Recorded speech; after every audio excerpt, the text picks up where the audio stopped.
Hello there, I'm Wright. I'm a senior producer in the development bit of BBCi, which is what interactive TV and new TV technologies of the future is called this month.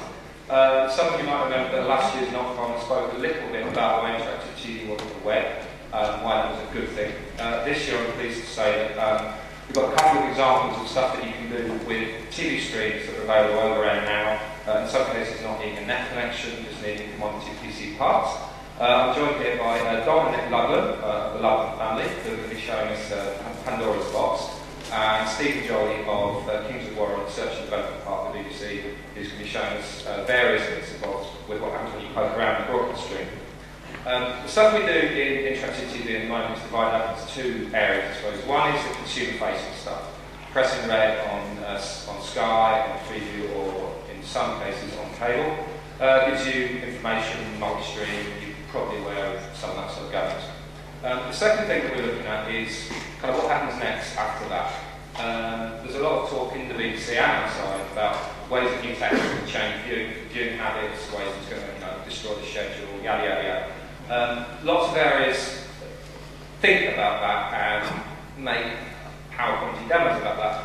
What we've started doing about the last 6 to 12 months is actually try and make this for real.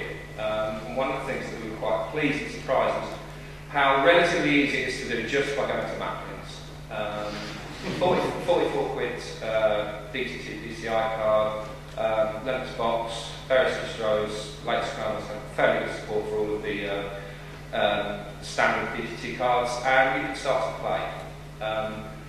Backstage, the internet version has been going for a wee while now. We are currently looking at how we can get involved, get people like yourselves in bedrooms or in small companies or large web shops or indeed in interactive TV television shops involved. There's a large amount of work that's going on for interactive TV on Sky and on cable. There's very little that we see for stuff on DTT. DTT excites us a lot because it's the way that people are going to get TV in this country, predominantly free-to-air, once we get switched off. It's fun because there's various tools available. What does that mean? I mean, it's still relatively theoretical, but when it becomes practical is when you have a box on your desk or in your lounge at home, which can record a hell of a lot of television, way more than a PVR like Sky Plus or a PVR like TiVo, way more. That really starts to change how TV works, what it is, what happens when you miss something. So I hand over to the Ludlams now, who are going to demonstrate some of this in action. Thank you. Can we flip the source of that?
Okay, I'll have to say I'm going to start at the beginning.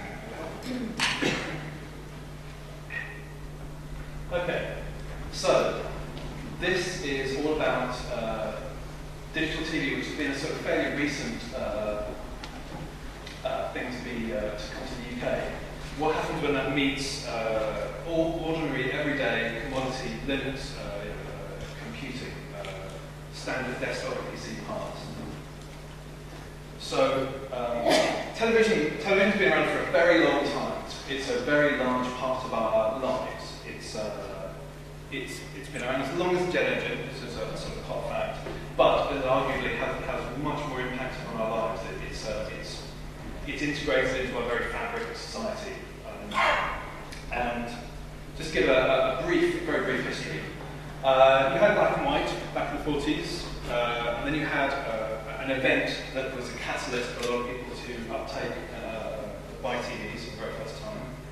You then had ITV, which was the first time you had a competition in channels, and people had a choice about what they want to watch, and scheduling came into effect. That the idea that you could compete with someone else at a particular time to grab people's attention.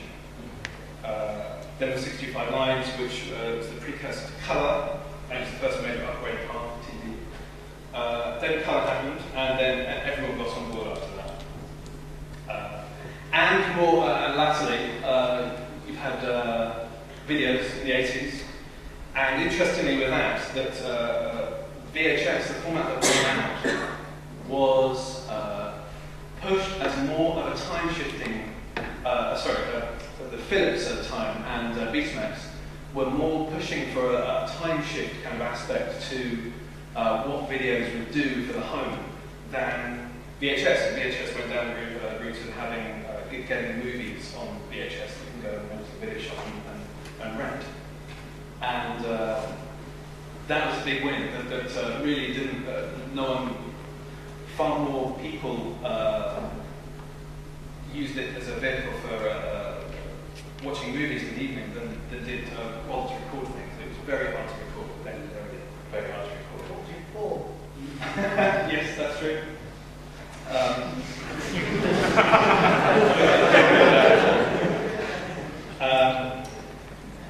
Video Plus came along as an effort to try and sort of help people work out how to do their video recorders, and it was reasonably successful. And then latterly, the important things are that TiVo and TV came along where they had relatively small hard drives, and for the first time you could time shift programs and record things direct to disk rather than to a tape. And so where are we now? Freeview is very widespread in the UK. It's got a lot of coverage. We have Linux drivers for all of the major DVD cards you can get. And a single hard drive of that size is 400 gigabytes in size. That's quite crucial because a lot of this hinged upon that drive being released, that density being achieved. But throughout all of this, what has not happened? What has not changed about TV? Well, it's the scheduling. It's the idea that it's a stream that you use, you dip into, and you come out of. You may be able to record the odd program here or there, but you have to deliberately set up a TiVo or whatever box you want in to go up and record it. You may record it regularly, but you have to tell it to do it. It's something that it doesn't guess for you, or it can, but that's not there. It's not as wide as it can be. So you can now shift the entire stream. That the idea is that you actually don't care about recording individual programs. You record it all. You record the entire thing, the transport stream, as it comes down, and you put it on disk, and then keep it around. And for as much storage as you've got, you then get rid of it. And that really is a radical change in terms of how you interact with your TV. That it's much more of a change than disc recording of a particular program to disc that you know it's going to be there. This will have things you don't know are there. This really does say take the entire concept of Tuesday's worth of output and keep it on disc, and you can go visit it whenever you want. So I think we should do a little bit of a demo now. Right, should we flip it? Can you switch it back to the other thing? Do you want to do this one? Sure.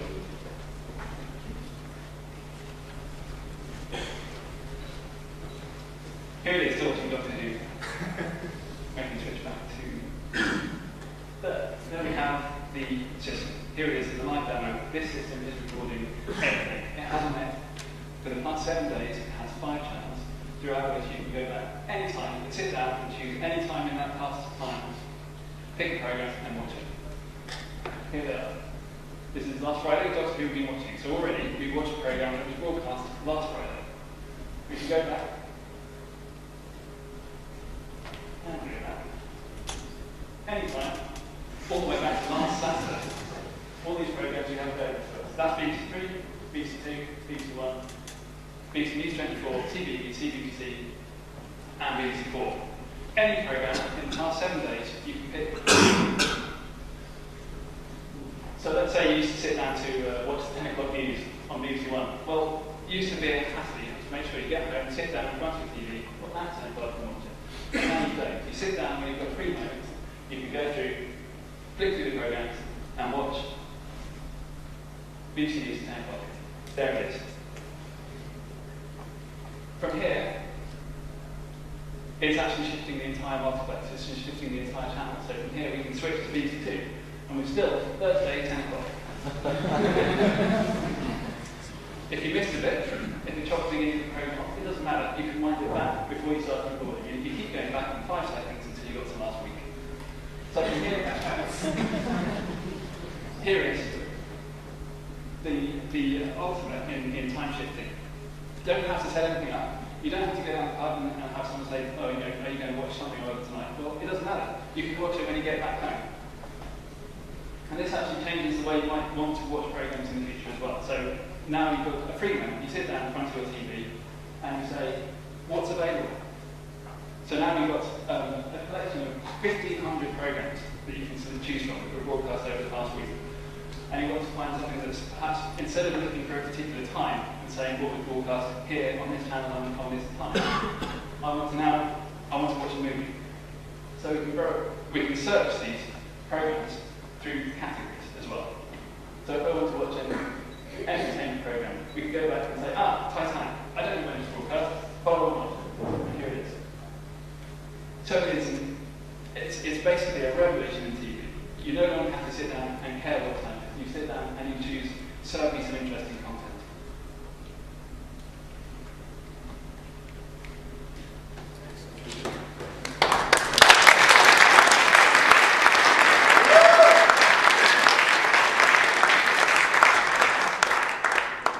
There's a little bit I want to chat about the kind of areas that this then touches on. But what does this mean? It has implications for how, as Donna said, how you sift through all this stuff. 1,500 programs is a lot to press the right button and scroll through your XY grid. And really, you maybe are only interested in the prime time doing, sort of 6 till 10 or whatever it is. It also changes the fact that TV is this sort of subconscious clock that you have running in your house that really you time events by it, and slowly but surely that's being eroded by TiVo and the concept that particular programs that you want to watch that you set up are there at your disposal. But this totally removes the notion about time for a stream, and then it then subsequently has an effect on what programs are broadcast, when and who broadcast. So yeah, as I said, interestingly, the genre stuff is already seen with podcasting, but you browse by tags and you look at the description and the program name, but really it's all about this sort of collection of keywords that are assigned to programs. And although this exists in TV, there's currently a project underway called TV Anytime at the moment, which is to elaborate on the metadata that is broadcast with the stream. And so yeah, so a couple of the scenarios that you can now have with this is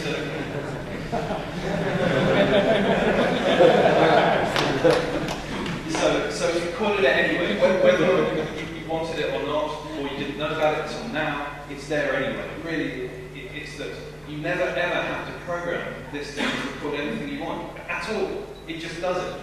And for as much hard drive space that you've got N weeks of worth of TV across however many channels you want. And then the other scenario is, what if you come across a program but part one's already been broadcast? Well, you can shift back a week and watch that program now, and then watch the second part that's broadcast as you're watching the first one. It's really that you've got a gigantic buffer there in which to view your programs. And then another interesting one is then you start not to care about certain things. When it was on. So what is daytime TV? If you've got the ability to shift it all, it doesn't matter actually when it arrived on your box, as long as it's there. It's a feed. It drips programs into this pot. You then don't care whether it's BBC 1 or 2. It doesn't matter. It may be repeated. It really is not important to you how it got there. And then the logical sort of extrapolation of that is that you actually don't care who broadcasted it, be it ITV or BBC or Channel 4. It doesn't matter. It's actually the content that you're interested in, not the manner in which it got there, not the whether it's got adverts or whatever. It arrives in your box and you watch it, and then it gets deleted and you move on to the next episode. So it really has a very far-reaching ramifications about the nature of the TV stream that we have and scheduling. And this is part of what George was talking about earlier. So we put up a little bit of a website about this box, and it's at that URL, cross.tv, if you want to have a quick look. It's just a placeholder right now, but we should be putting up some information about what this box represents shortly. Thank you very much.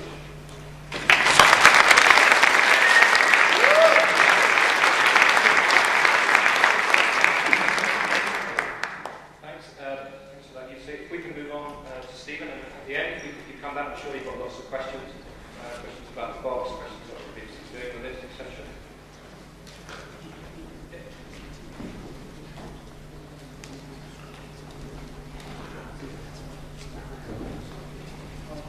Hello, I'm Steve Joy. I work at BBCi, and I'm going to talk to you first about some of the open technologies that we've been developing at R&D, many of which you may have seen on our demo stand upstairs, which will also be made after this talk, so you can have a look at it until you've seen them.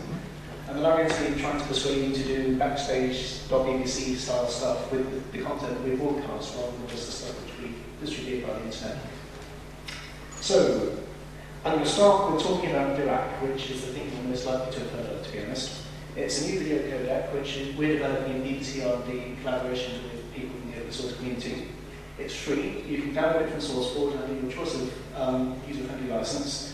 It's patent and royalty free, and the asterisk next to the word patent there means that yes, there are some aspects of it that we at BBC have patented, but they've been licensed to anyone who wants to use them on a royalty free basis. And it's comparable in quality to the best of its competitors. So Microsoft's Windows Media Live, for example, or the MPEG for ABC codec. And it is, as I mentioned, free. So why on earth would the BBC want to develop an open source video codec? And the first and foremost reason is that we want to spend our money on programs, not on encoding video to send to people.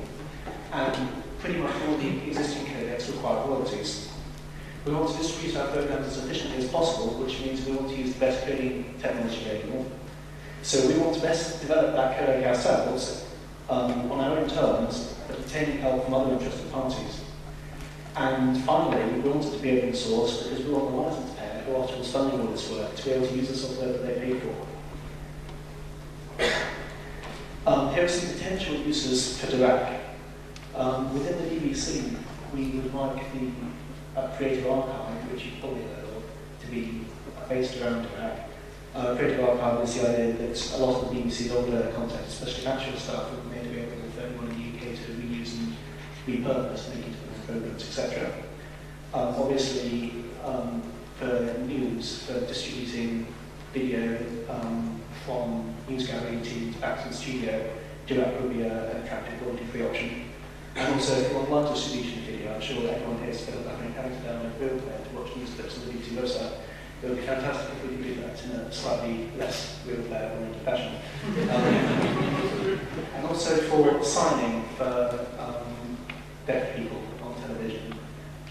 If you've watched News 24 recently, you'll notice that for about an hour every afternoon, all of a sudden the picture shrinks to 2/3 of its size, and a strange man appears waving his arms around. Now, we have a commitment within the BBC to provide signing for our deaf viewers.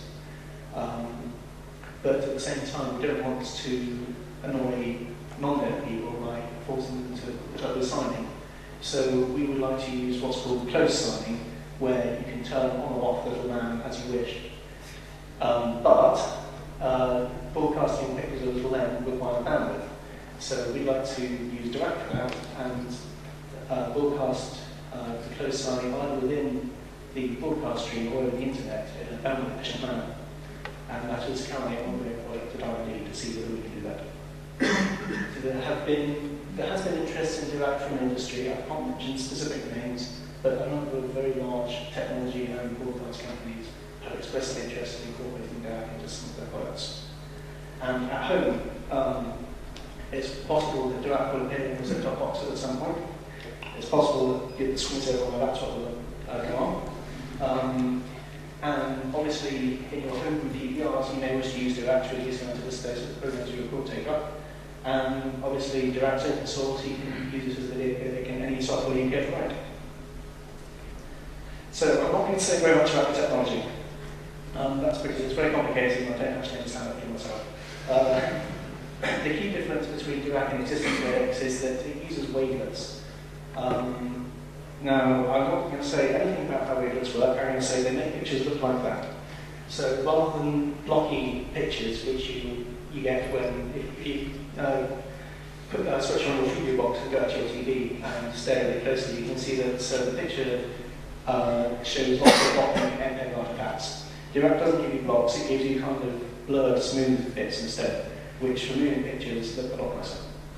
Motion compensation, that's a technique where the codec looks at the difference between two frames and tries to work out whether bits of the picture have moved or not, and then takes that into account to reduce the actual amount of information that needs to be transmitted.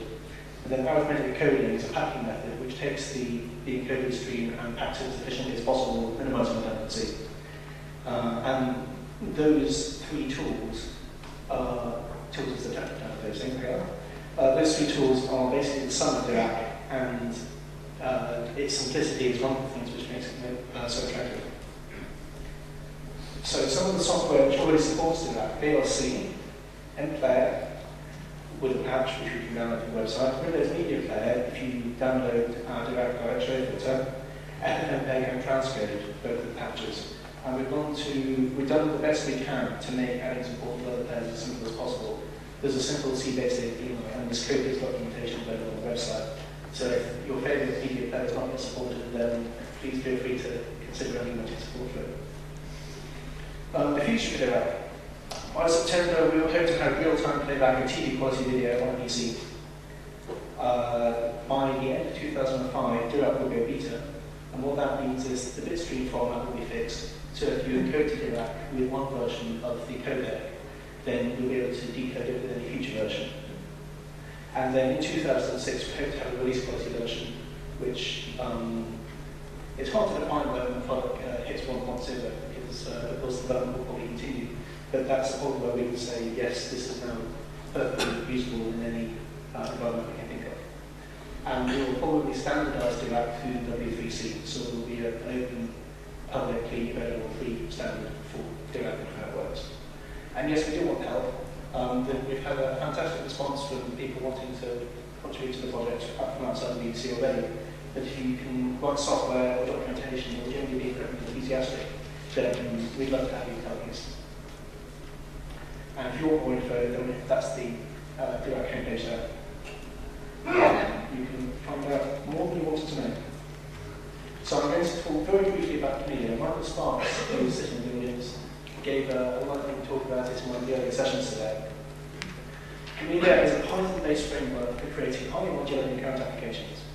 So think about Unix pipes and piping together commands in the Unix shell, but in a much more flexible fashion. It's designed as a testbed for large-scale delivery protocols, but it is generally useful in the sense that you can use it for pretty much any application you can think of. Again, it's an open source piece of software, and again, it's available on source forums. And again, there's a growing community of people who are interested in the project, and we would love you to be involved with that if you feel so inclined. Now, the open technologies we develop in the BBC are not limited to stuff which will be of interest to consumers. The chances are that unless you work in the broadcast industry, the media dispatch protocol will never be installed on your computer. But this is a protocol which we're developing within the broadcast industry to get around the problem of having to send large video files between broadcasters using motorbikes. But we feel that networks will be a more efficient technology. So again, this is an open protocol being developed collaboratively. For what it's worth, it uses an XML manifest to describe the transfer of files, give the details of when they'll be transferred, by what protocol, between what two machines, with what security, etc., etc. And there will be an open source reference implementation available by September, and if you want more information about that, then there's a website link for you there.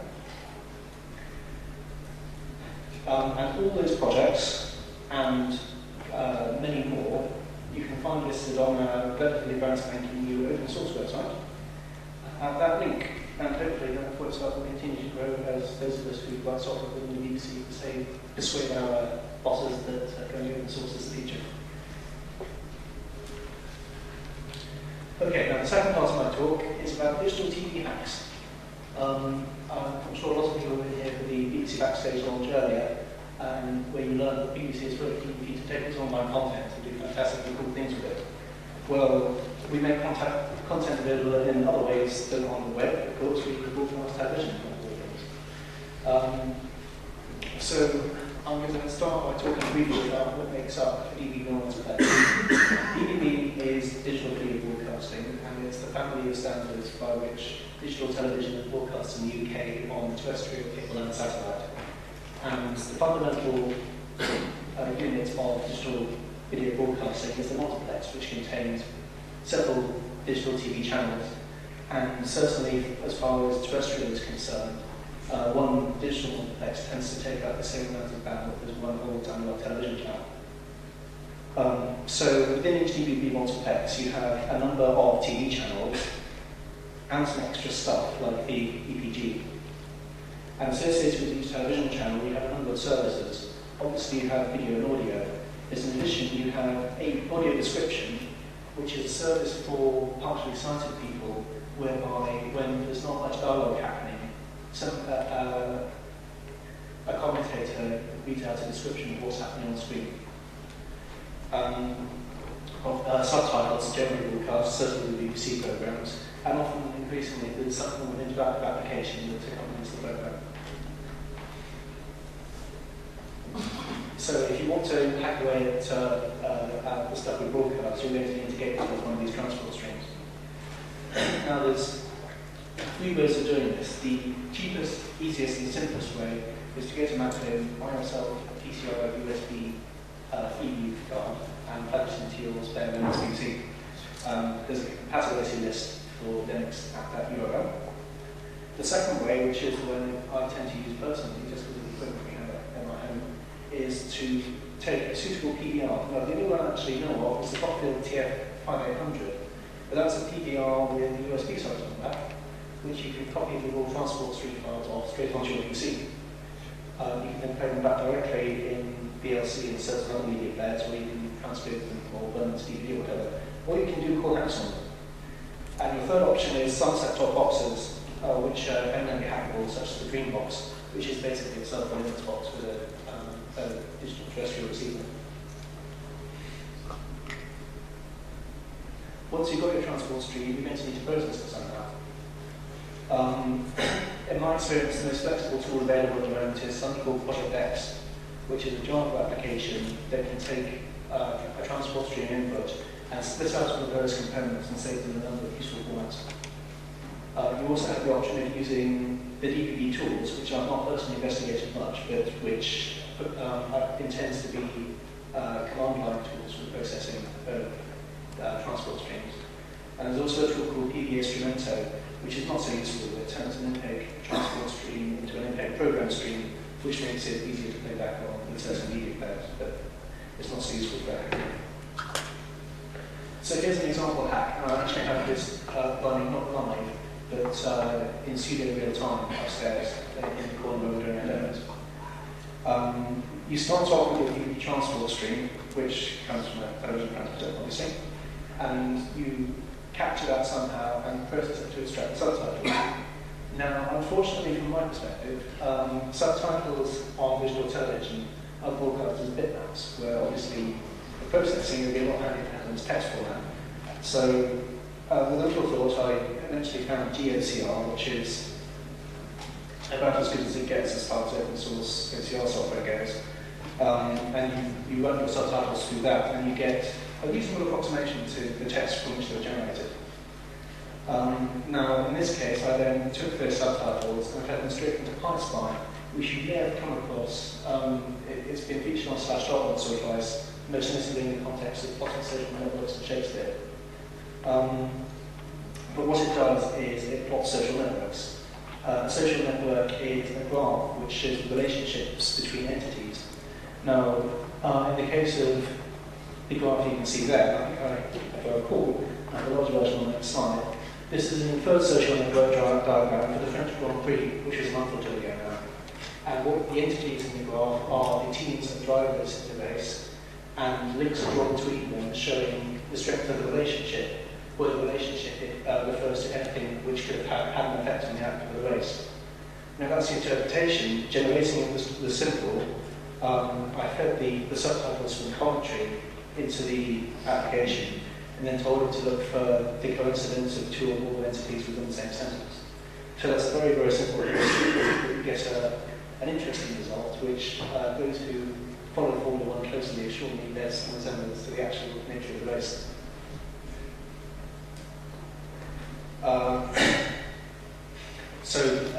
Those are the two tools beyond what I've already talked about, that are using the hack PySpy, and also a quick hack streaming library and visualization code, which will eventually be that URL that is not quite yet in the releasable state at the moment. My colleague Gareth Smith and I were until 2 o'clock this morning getting something demoed.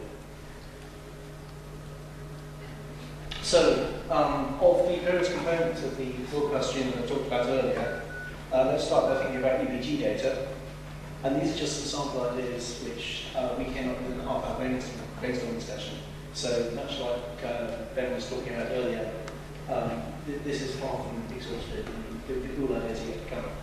So, for example, you can track TV trends, possibly dumbing down the TV, if that's your bag, by looking at the incidence of voice and EBG data, or you can watch TV, write a TV personality top 10, or you can implement proper mouth TV and send a program featuring your most hated TV personality straight to dead null.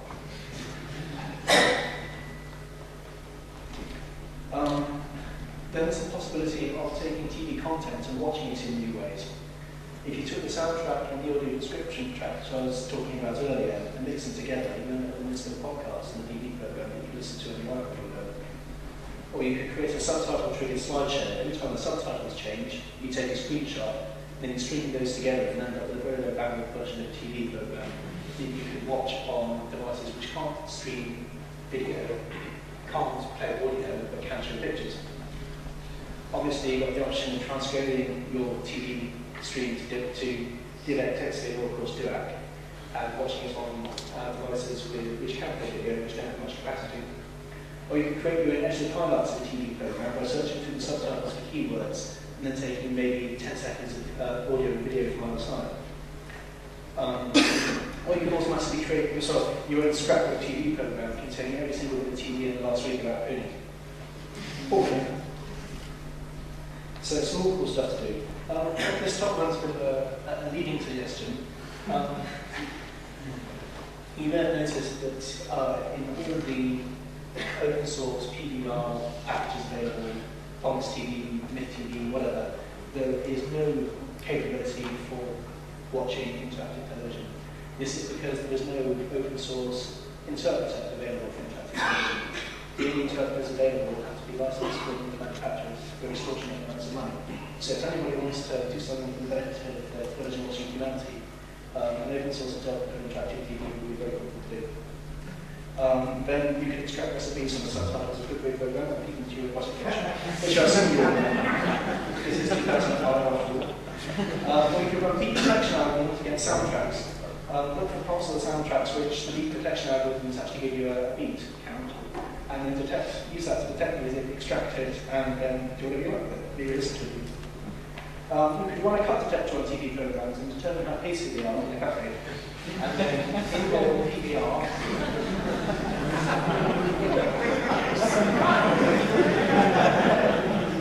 you can choose to watch TV based on your mood. Or you can run stress analysis software on the soundtracks and create a politician lie detector. Not that politicians ever lie, who knows. So that's about what I've got for you. If you want further information, the BBC open source website is the source for all your open source BBC needs. BBC Research and Development is the part of the BBC I work for. You can find information about the projects I've talked about and all the other stuff that we do. I've talked about 5% of the stuff that we do. That's our website, bbc.co.uk/RD. We have a general purpose email address for any general information you have. And of course, you're welcome to contact me about anything I've talked about, and that's my email address at the bottom of the screen. That's all.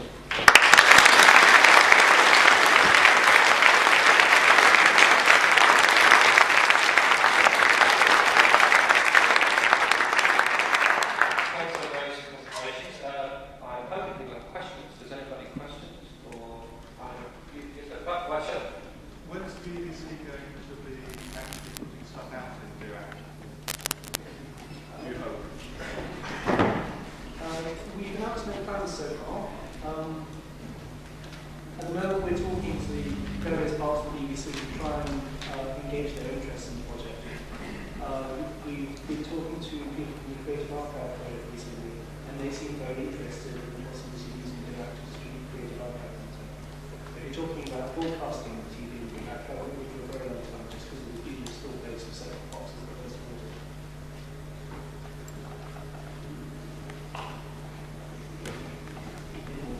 Oh yeah.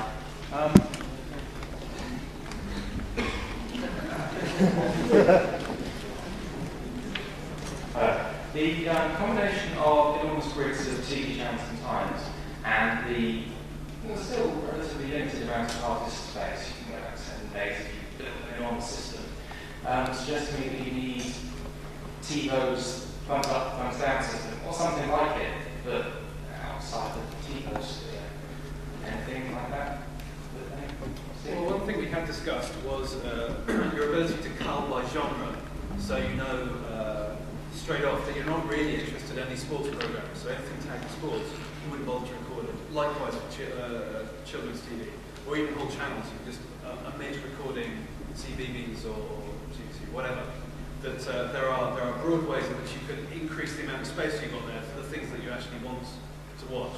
But there's the nice thing about TV is there's still an aspect of serendipity to it, and there's things that you don't know that you want to watch that should really be there, for you to chance upon still. That's still something that you don't get with TiVo or any of the others that are explicit about what they record. But then you need the feedback loop from lots of people watching it to then sort of say to your own system, keep this around a bit longer. It might be.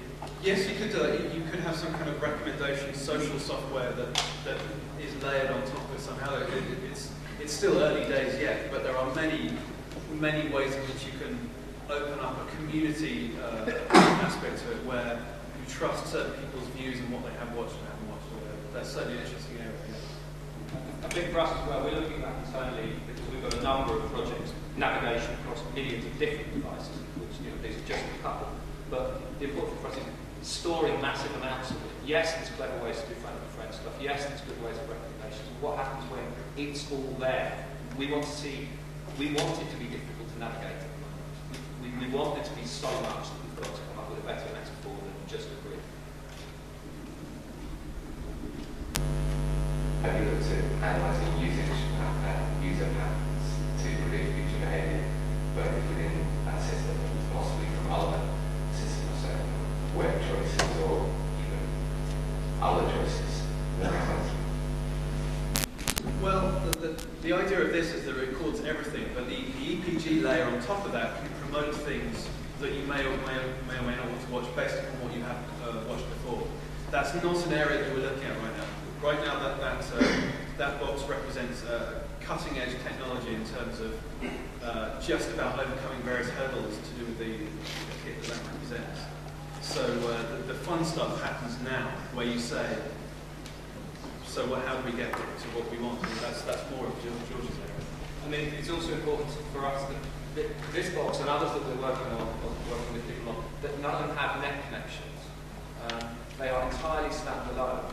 That's for two reasons. The first is because almost all free-constructed digital boxes are not connected to any sort of network. They're just passive devices which receive information. So these work in the same way. The second is that we kind of want to keep it just broadcasted, because that allows it, for example, to be used in portable devices that might never have a net connection, but might be, at some point in the future, improving transmissions or much better than it. Now, that they might be able to pick up TV, but wouldn't then be able to get on the net. Two quick questions back there. DRM, is that being considered a positive one? And secondly, streaming, you mentioned that it could be used for streaming. Are you going to release some sort of connection to streaming service there? Okay. I assume we're talking about digital rights management. Yeah. Dirac is just video codec. There's no reason why you couldn't back to the DRM if you wanted to, as far as I do, BBC has any plans to do that. And your second question was? If you're going to do streaming, presumably you will write some sort of streaming server, and you can do that with your system. That's an interesting question. Yes.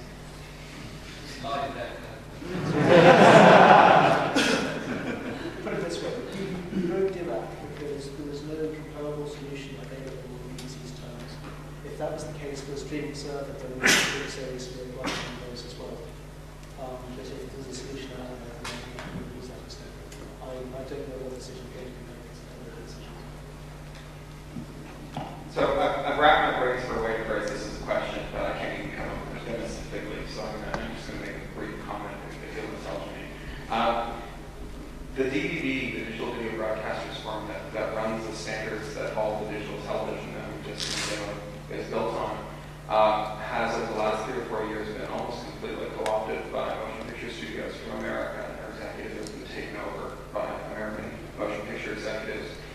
They've struck a committee called the Copy Protection Content Management Group that is building a standard that would require that all implementations of DVD receivers be designed to resist end-user modification, so you couldn't implement anything that received a digital television signal or sat downstream and received a hard receiver and open source or free software.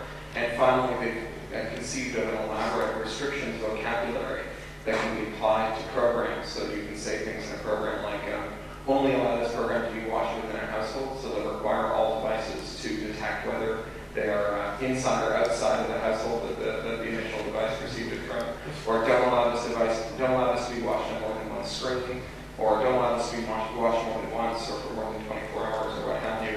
And there's a genuine danger. If there's anyone in the room who works for a company that's a DVD member, or anyone who works for a company that might find 10,000 euros to join the DVD and work on this, I'd be very happy to talk to them.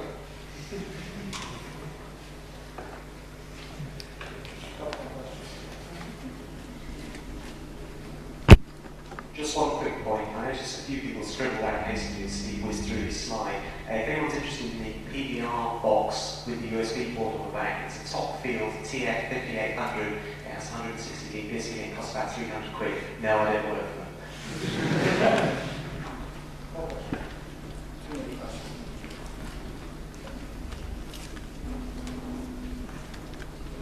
The box that you were showing earlier, how long it might take until something like that actually comes on the market and how much it would cost, and whether if something like that was actually sold by BBC, allowed it to have something like an Ethernet connection to allow basically the movies and whatever to be taken onto another machine. Well, in terms of cost, it's roughly comparable to a plasma screen, say. So it's a few £1,000s right now. Obviously, it's hard drive. The major cost of that is the storage. So as the storage drops, so the cost. As far as it being a product, that's an interesting one. We don't know at the moment what the state of the market is in terms of patents and the field to do with the legality of this as well. So it's a bit of a minefield right now. but we are looking at that.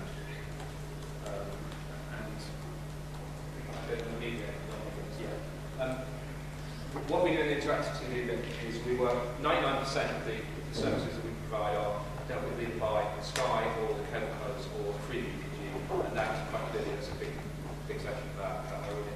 What we've been doing, as I said, in the last 6 to 12 months is doing stuff just because we can. So if we tried to posit this as a device that we could sell 12 months ago, it would have seemed quite bizarre, quite far off. And it's such a shift compared to TiVo or video record. So I think we're still exploring, to be honest, before we begin to think about any of those sort of questions. Would you agree with that? Yeah. We're asking people, anyone else who's interested, what's to do next?